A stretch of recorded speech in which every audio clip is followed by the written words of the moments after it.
My uncle's will forced me to live with his caretaker. Then I discovered the truth. The lawyer's voice shook as he read the final line of my uncle's will. The inheritance will only be released if both beneficiaries live together under one roof for an entire year.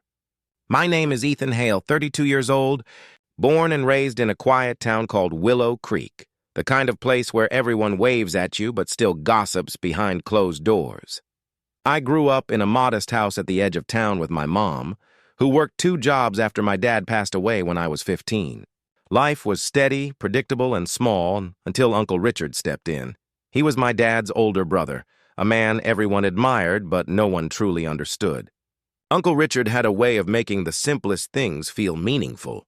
When I was a kid, he'd take me fishing at his lake house and tell me stories about resilience, about how real character shows when no one's watching. After college, when I lost my job and confidence, he was the one who called me up and said, "The workshop's still here. Ethan, come build something that lasts." So when he died suddenly from a heart attack, I felt like a part of my foundation had vanished. I was heartbroken and angry that I hadn't visited him enough, angry that he died alone, angry that Clara Bennett, his caretaker, had been the one to find him instead of me. I'd only met Clara once before, at a holiday dinner years ago. She was polite but distant, with the kind of calm that makes you wonder what's going on behind it. My mother always said she was too comfortable around Uncle Richard, but I ignored the gossip. At least until the will reading. That afternoon, the lawyer's office smelled of old books and rain-soaked wood. The reading started normally, and small donations, final wishes, nothing surprising. But then my name came up, followed by Clara's, and then the clause that froze the air around us. The estate, including the lake house and all assets, shall be shared equally between Ethan Hale and Clara Bennett, provided they reside together under the same roof for a full calendar year. I remember staring at the lawyer, thinking it had to be a cruel joke. Clara sat motionless, pale and silent.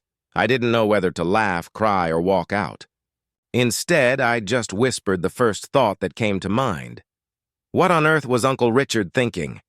When I arrived at the lake house, it looked exactly as I remembered. Weathered white paint, ivy crawling up the side, and that old rocking chair on the porch that still creaked when the wind hit it. The sun had just dipped behind the trees, casting long shadows over the water. I parked the car and sat there for a full minute, just staring. Then I saw her, Clara Bennett, standing on the porch with a single suitcase, wearing that same distant expression I remembered from years ago. She looked smaller somehow, like grief had hollowed her out. "Ethan," she said softly, almost like she wasn't sure she should. I forced a nod. "Clara." We didn't hug. We didn't even shake hands. I just grabbed my bag and walked past her into the house that felt both like home and a stranger's memory. The first week felt like walking through a ghost's footsteps. Uncle Richard's smell still lingered. Cedar, coffee, and something earthy. His mug was on the counter. His tools still lined the workshop wall in perfect order. Clara and I avoided each other. She made tea in the mornings. I brewed coffee. She stayed upstairs. I stayed downstairs. It was like we were both pretending the other didn't exist. Even though every creaking floorboard betrayed us, I told myself I could do this 1 year. 1 miserable year for a house worth more than anything I'd ever owned. But every night I'd hear faint noises from the attic. A shuffle. Once I could have sworn I heard someone whispering. When I mentioned it to Clara, she just said, "Old houses remember things." On the 10th day, I found something odd. I was cleaning out Uncle Richard's study, mostly to keep my hands busy, when a book fell off the shelf. Tucked inside was a sealed envelope. My name wasn't on it, but the handwriting was unmistakable. His. I opened it carefully. The truth isn't always buried in the past. Sometimes it's standing right beside you. If you want peace, you'll have to face what I couldn't. That was all. No explanation, no signature. Just that. I thought about burning it. But instead, I tucked it into my jacket pocket. That night, when I came downstairs, I saw Clara sitting in the living room, staring at the same photograph that hung there for decades. My uncle and my dad fishing by the lake. "He kept everything," she said quietly. "Yeah," I muttered, "including his secrets." Her head turned slightly like she wanted to say something but thought better of it. By the third week, the silence between us was unbearable. Every time I saw her, something twisted inside me. Part resentment, part curiosity. One night, I finally snapped. I found her in the kitchen washing dishes. Her sleeves rolled up. "Why did he trust you more than his own family?" I demanded. "You were just his nurse. You were supposed to take care of him, not manage his life, not decide who gets what." She froze, the water still running. Then she turned off the tap. "You think I wanted this?" she said softly. "You think I wanted to live with someone who looks at me like I'm a thief?" I didn't respond. She wiped her hands and faced me. "You weren't there when he needed you." I was. That one stung. I left without saying a word, but her voice followed me down the hallway. "He loved you, Ethan, even when you stayed away. After that, I couldn't ignore the feeling that something was off. Sometimes I'd find her in the workshop late at night, staring at his old carvings. Once I caught her going through the attic, not rummaging, just searching. When I confronted her, she only said, "He told me to look for something." "What?" I asked. "I'll know when I find it." Her vagueness infuriated me. But then, one afternoon, while fixing a loose floorboard in the hallway, I found a tiny brass key taped under the plank. It looked old, tarnished. When I showed it to Clara, her face went pale. "He mentioned that key," she whispered. "Said it opened what he left unfinished." I asked, but she just shook her head and walked away. A week later, Clara called me into the workshop. On the table lay a wooden box with a carved letter R. Inside, neatly folded, was a second envelope. This one was addressed to both of us. "If you're reading this, it means I've gone before telling you the truth. Clara, you know what I owe you. Ethan, you know what I owe your father. The house holds both your histories, but until you learn to share it, neither of you will truly inherit anything." We stared at the note in silence. Clara whispered, "He knew this would happen. He wanted us to find it together." I didn't know what to say. For the first time, I wasn't angry, just confused. Who was this man, really? And what had he been hiding between us? That night, I couldn't sleep. I went down to the study again, hoping to distract myself. On the shelf behind his fishing trophies, I found an old leather-bound journal, my uncle's handwriting inside. Most entries were normal: repairs, memories, reflections. But one line near the end caught my eye. "If I tell Ethan the truth, he'll never forgive me. But Clara deserves to know the family she never had." My pulse quickened. I flipped through the pages. Entries about my father, about guilt, about someone named Margaret. Margaret.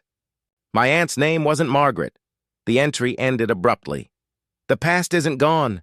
It's living upstairs." I looked up, heart pounding, toward the ceiling, toward Clara's room. The next morning, I confronted her. "Who's Margaret?" I asked, her eyes widened.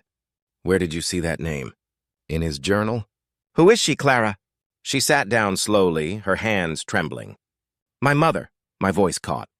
"Your mother?" She nodded. "He never told your side of the family, but—" "Richard was my father, too." The words hit like a wave. I took a step back, shaking my head. "No, that can't be right.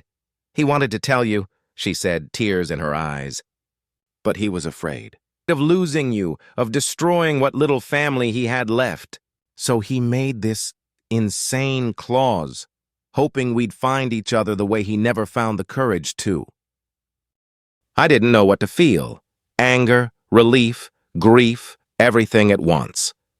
After that, the house felt different. The hostility between us melted into uneasy silence, then into conversation. We started cooking together, fixing things, sharing stories about the same man we'd both known differently. I learned she'd spent years nursing him after he fell ill. Not for money, but because she'd finally found the father who'd left her behind. Sometimes, I'd catch her talking to his portrait, whispering like she was still waiting for him to answer. And sometimes, when I'd walk by the lake, I'd feel his presence, not haunting, but hopeful. Like he was watching us, waiting for the ending he'd written to finally make sense.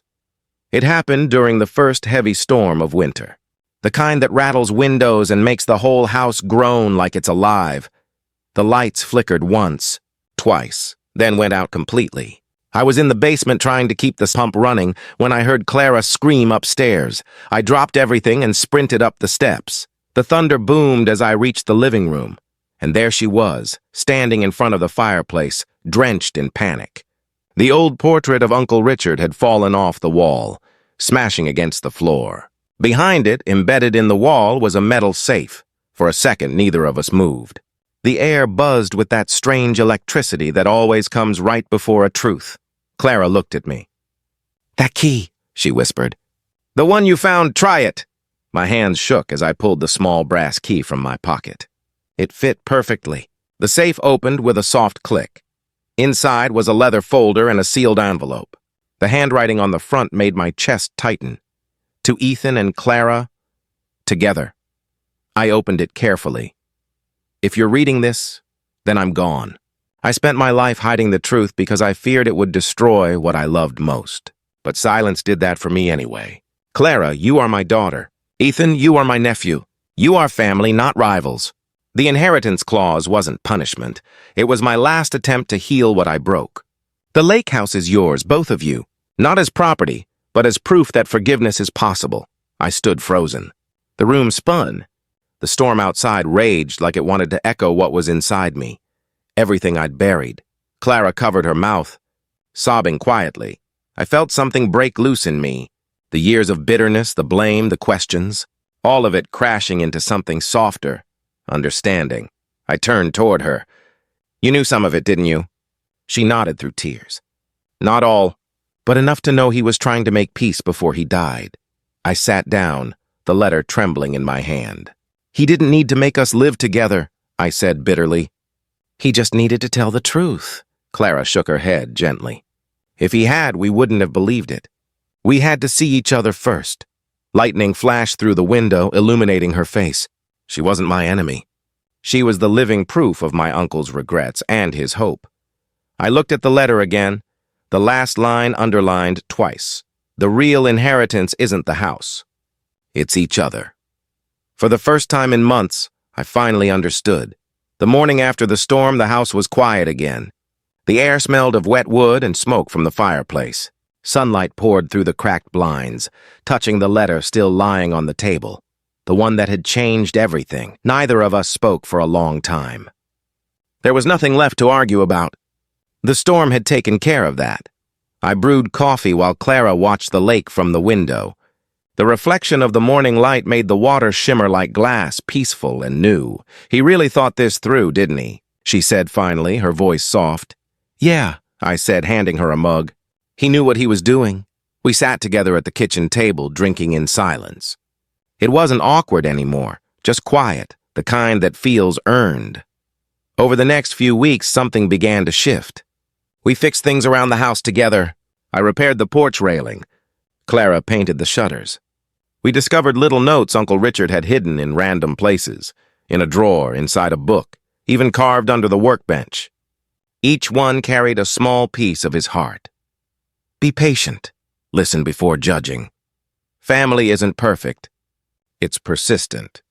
Slowly, those words started to mean something. We didn't become instant friends, but we became something real. Two people bound by pain, rebuilding trust plank by plank.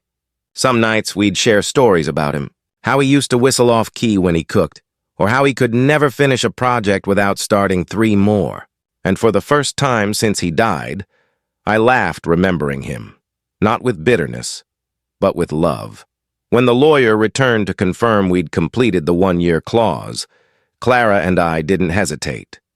We signed the papers together, agreeing to share the estate equally, not because the will demanded it, but because it finally felt right. As we stood on the porch that afternoon, the lake calm and still, I looked at Clara and said, "I think this was his way of saying sorry." She smiled faintly. "And maybe ours too," I nodded. We both lost him differently. But maybe this is how we get to keep a part of him, by keeping this place alive. We decided to stay. The lake house wasn't just a memory anymore. It was a new beginning. Sometimes when the wind passes through the trees, the old chime he carved himself still rings softly. It's not loud, just enough to remind me of that strange, painful, beautiful year. The one that forced me to face my anger, my grief, and the truth I never saw coming. And every time it rings, I think about Uncle Richard's final words. The real inheritance isn't what you receive. It's who you become once you understand why. So what would you have done in my place? Let me know in the comments below. And don't forget to like, share, and subscribe for more stories like this.